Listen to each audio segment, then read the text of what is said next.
नाशिक आणि त्र्यंबकेश्वरला जे हवामान खात्याने ढगफुटीचा इशारा दिल्यानंतर नाशिकच्या त्र्यंबकेश्वरमधील मंदिर हे बंद ठेवण्याचा निर्णय प्रशासनाने घेतलेला आहे आणि त्याच पद्धतीने काल मध्यरात्रीपासून संततधार पाऊस देखील हे सुरू झाल्याचं आपल्याला बघायला मिळतोय।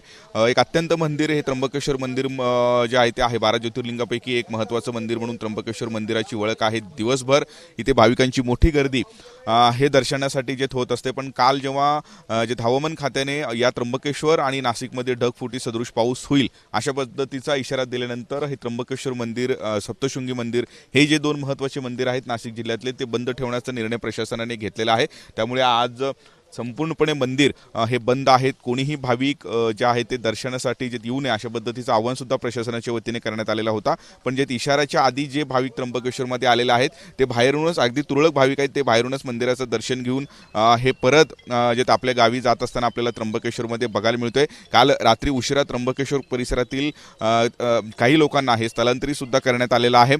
स्वतः मंत्री गिरीश महाजन यांनी घटनास्थळी भेट देत संपूर्ण परिस्थितीचा आढावा घेतलेला आहे। काल रात्री उशिरा जो त्र्यंबकेश्वर परिसरातील मेढघर किल्ला आहे या परिसरातील जवळपास 100 लोकांना जे आहे ते स्थलांतरित हे करण्यात आलेलं आहे आणि त्याच पद्धतीने कोणीही त्र्यंबकेश्वरला येऊ नये अशा पद्धतीचं आवाहन सुद्धा प्रशासनाच्या वतीने करण्यात आलेलं आहे।